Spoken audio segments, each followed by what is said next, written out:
So wonderful to be with you all again. I'm the Reverend William Levwood. My pronouns are he and him. I'm the minister here at Accotink Unitarian Universalist Church. And as we begin our service, I invite you, if you're in person, to silence your phones. If you're at home, to close the other windows on your computer, unless you're like me and you leave those windows on all the time. Take a deep breath and center yourself for worship.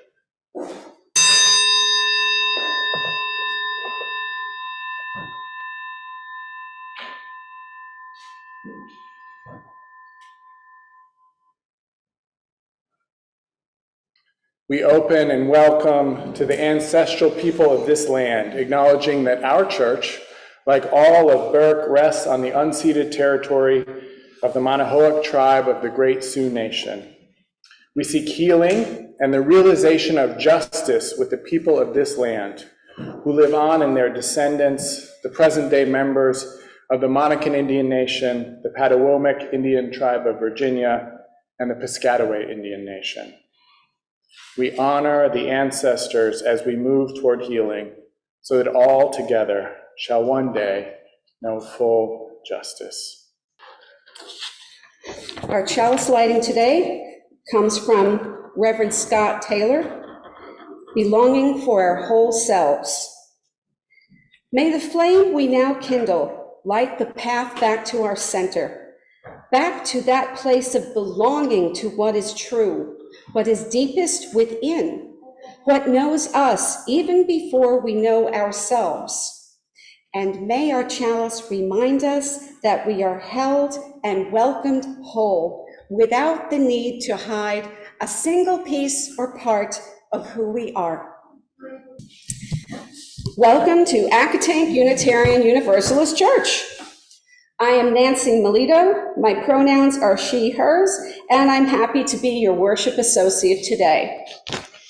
This congregation is a welcoming and inclusive community that seeks to create a more just and compassionate world.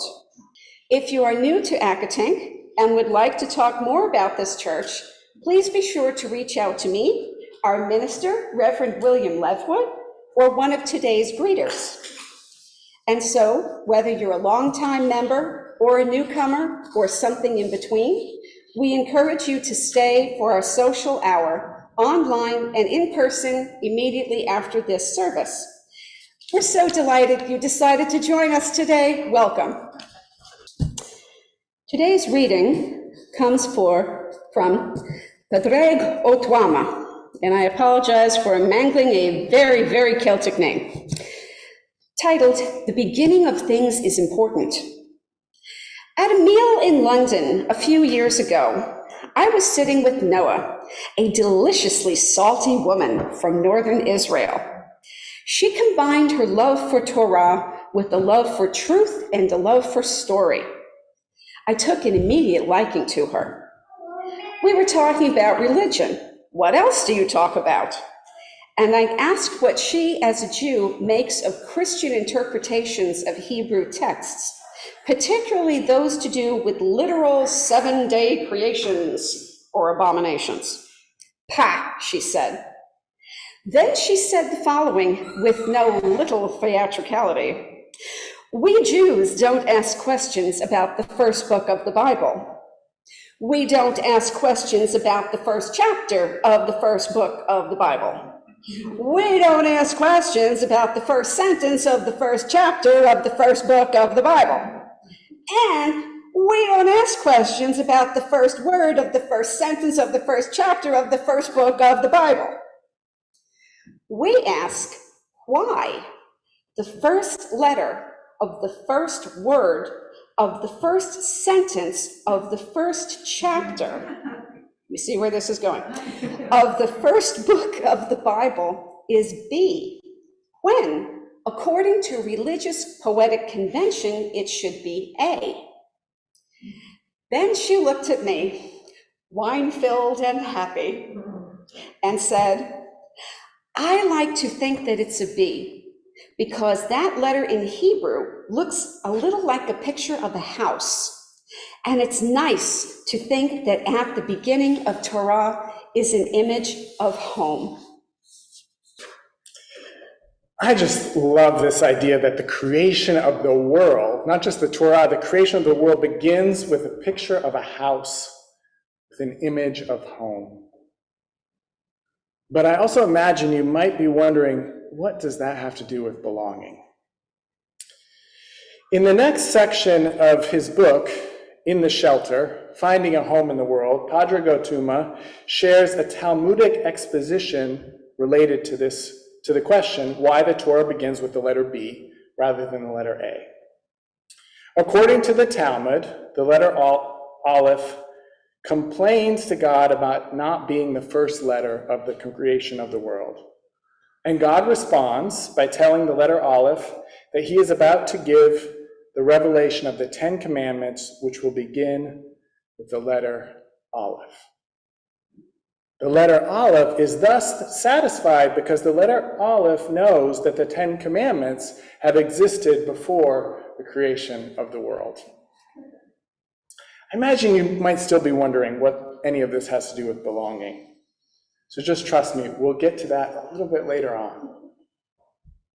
So I'm sure some of you are familiar with shame researcher Brene Brown, whose Houston TED Talk in December of 2010 is one of the most viewed TED Talks ever.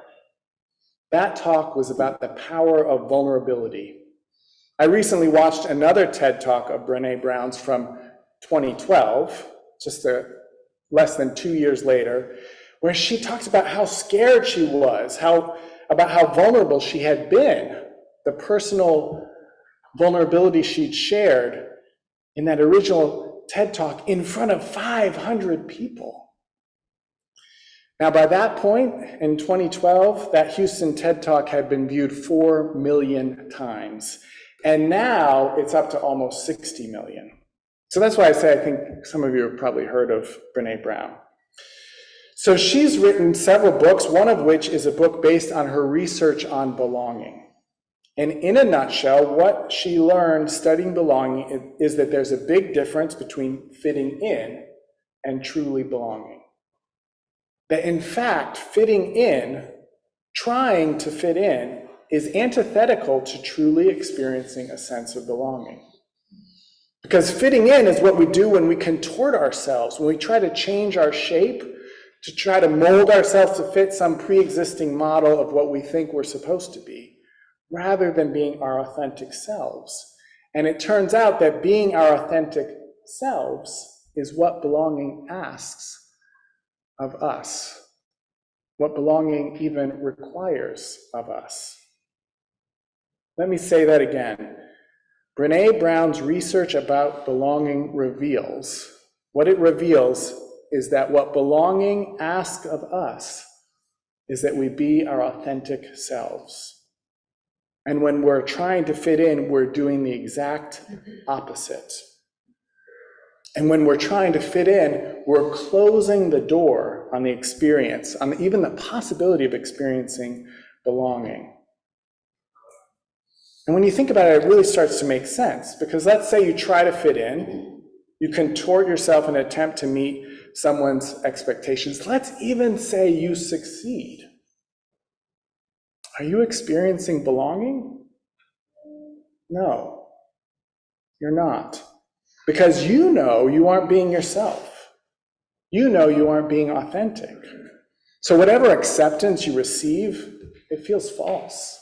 It is false, in fact. Imagine that child from Jacqueline Woodson's story, the one who brought kimchi for lunch. Imagine if she stopped bringing kimchi in order to fit in. She would still know that she loved kimchi and all the ways that it was important to her and her family.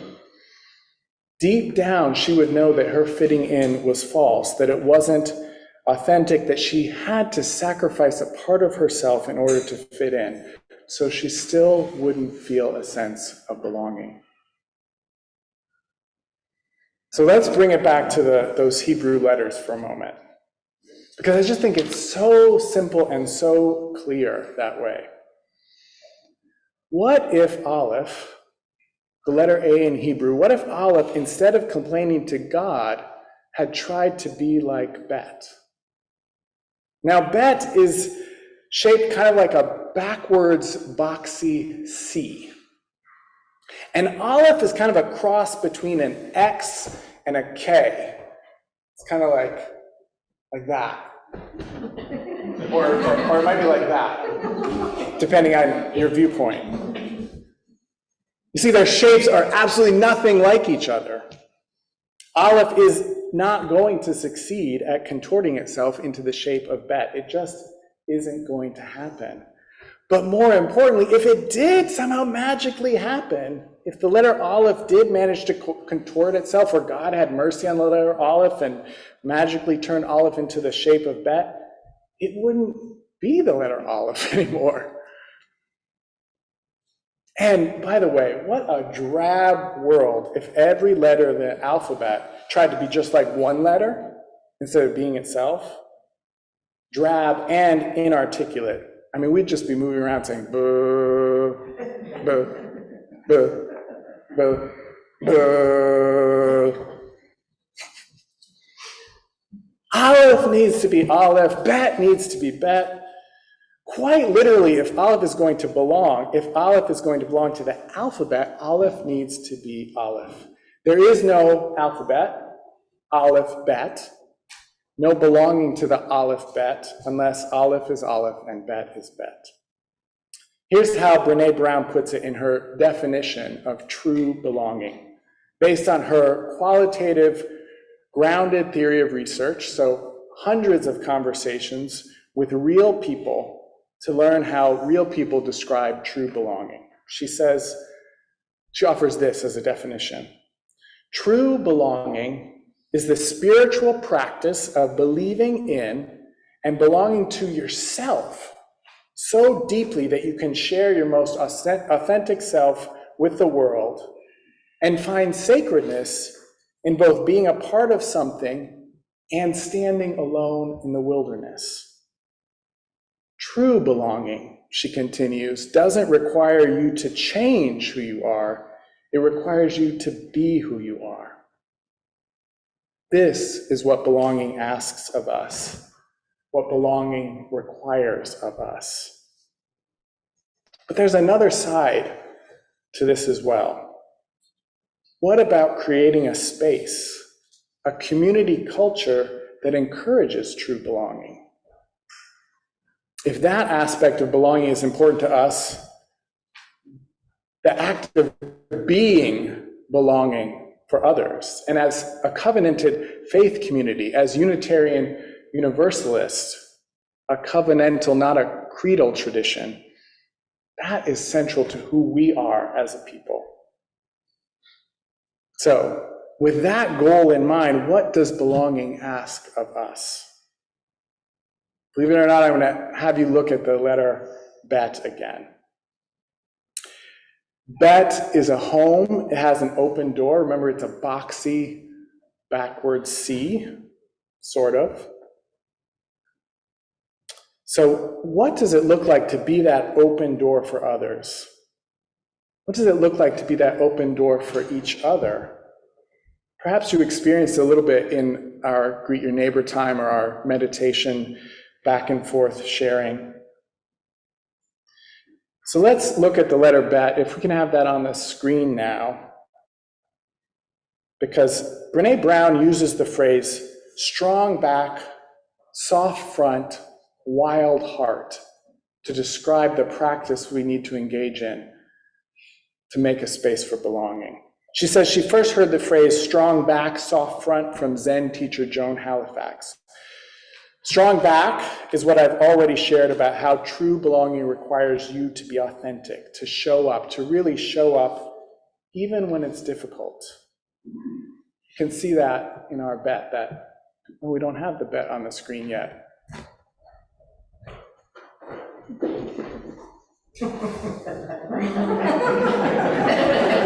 Yeah, see it? Strong back?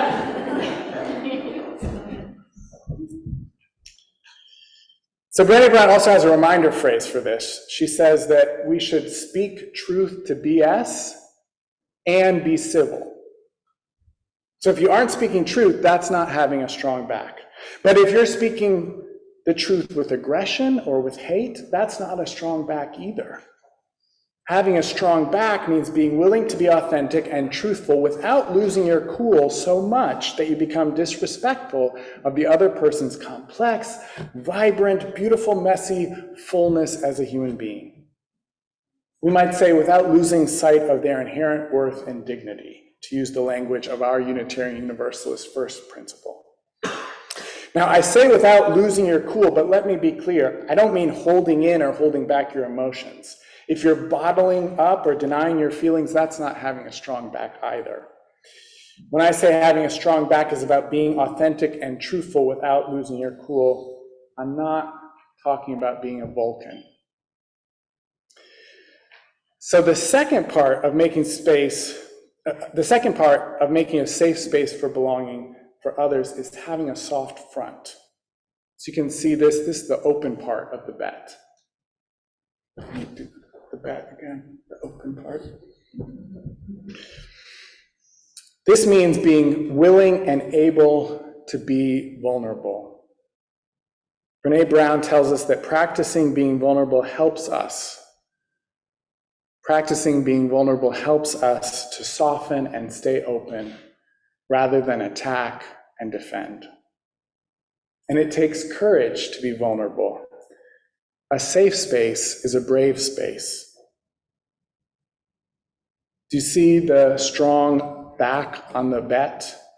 Do you see the soft open front? Do you see the dot in the center? I know it's not up there, but imagine it. Or maybe we can have it again now. I'm sure Kwang is like wanting to show also me on the screen for those at home especially. So that you see the strong back, the soft front, and the dot. So we haven't spoken about the dot yet. I'm relating that to what Brene Brown calls the wild heart. A wild heart means being committed to the paradox and the complexity and the messiness of being human. A wild heart doesn't divide the world into simple categories of good and bad, friend and enemy. A wild heart remembers that the same person who holds a political viewpoint that you might find abhorrent, absolutely abhorrent, is probably also kind to their grandparent and wants the best for their children. A wild heart also remembers to love our own selves in all our complexity and confusion and paradox too. Brene Brown has a phrase for this one too. She says, "People are hard to hate close up. Move in." People are hard to hate close up. Move in.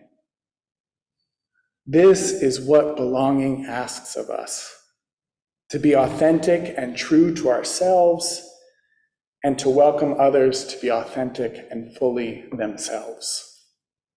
And we do this by embracing the complexities of our full humanity and the full humanity of others with our wild heart. We do this by leaning into nurturing an ability to move into spaces of uncertainty and paradox. We do this by practicing having that strong back and that soft front, being courageously authentic even when others think or feel differently from us, sharing our perspective with wholehearted vulnerability and respect for the other person's viewpoint. Now, this community here, this congregation, in many ways is already a community of belonging. I know you all experience that and know that. I've truly never been in a UU congregation where the people seem to so thoroughly just enjoy being together. And soon, the Contract to Call Task Force is going to share their report with all of you based on feedback received from 69 members of this congregation. And most of those responses came from 10 small group meetings that the task force hosted, some in person and some online. And in every one of those 10 small groups, membership growth was shared as a priority. Of all the priorities revealed in this process, only growing membership was named as a priority in all 10 groups. It's the top priority that you've said going forward for this congregation. So also, you're soon going to have access to my website. And on that website, I tell a true story of two churches, and I'm going to share that with you now. So one church had vibrant worship, amazing sermons, including many guest preachers, some of whom were big names in the denomination. This church was full of energy and vitality on Sunday morning. I mean, people were dancing in the aisles. And when newcomers came, they were filled with this vitality too. After church, there was a social hour, and these newcomers, filled with vitality from the service, entered the social hall. They looked around to find a seat. When they found a seat, they looked around some more. No one talked to them. After a while, they got up and left. Now, at the other church, it wasn't that the service wasn't good. The music was wonderful. The sermons thought-provoking. I don't remember anybody dancing in the aisles, though. But after the service, even before the newcomers were able to make their way to the social hour, people started greeting them, asking them how they'd found the church, asking them how they were doing, what had brought them there, smiling, connecting with them. When they finally made it to social hour, it just continued like that. People coming up to them, congregants, church staff, the minister. And when it was all said and done, the newcomers looked around and they noticed they were some of the last people left in the social hall. Now, which church do you think was growing? It's kind of obvious, right? The church that was more welcoming was increasing its rate of membership, while the vibrant but exclusive church wasn't. The point of this story is to illustrate the crucial importance of a welcoming atmosphere in a congregation for growing membership. And that welcome has to continue and deepen. Research shows that if a person doesn't see the possibility of developing a close friendship in their first visit to a congregation, they're not coming back. And if they haven't started to at least dip their toes in and find those deeper connections by their third visit, they're not going to keep coming back. And if something hard happens in their life and no one notices, no one calls, no one sends a card, they're going to stop coming, even if they've been a member for a decade or more. What I'm trying to illustrate is that people are longing for true belonging, for a community where they can be accepted and embraced for their full self. And for this congregation to grow, each of us needs to take on the responsibility of welcoming guests and nurturing new members. I'm not saying we don't do this. I'm laying out the recipe for you all, because you've said 10 out of 10 groups that this is your top priority. So each of you needs to take responsibility for welcoming and guests and nurturing new members. For this congregation to grow, it needs to continue to be actively anti-racist and anti-oppressive, open to new learnings and new ways of being as we widen our circle.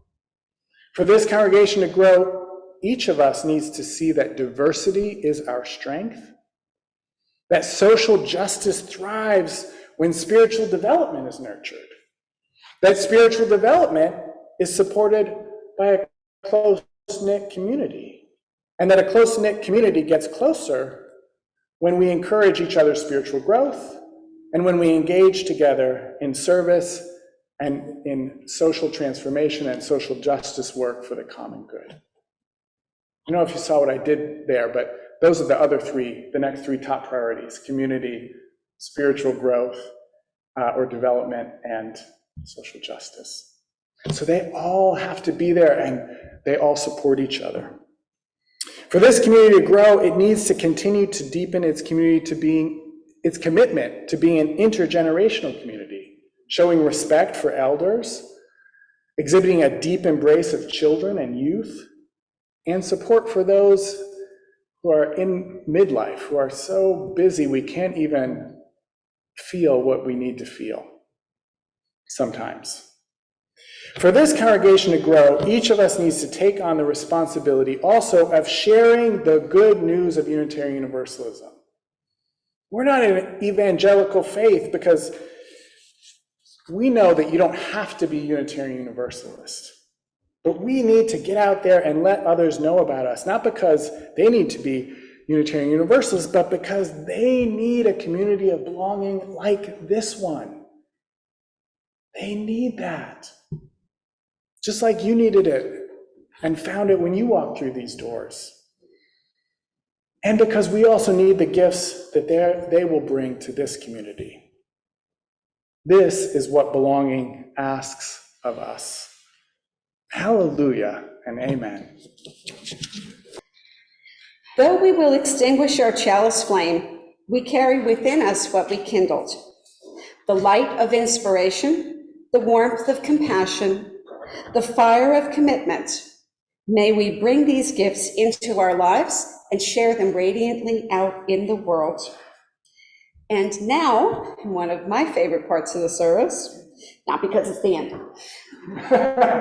the fellowship blessing. If you would all please stand as you're able. And even though we can't take hands, can we reach out our hands to each other? And if you are online at home, it might sound silly, but stretch your hands out to the screen and share with us as we say our words from David Bumbach.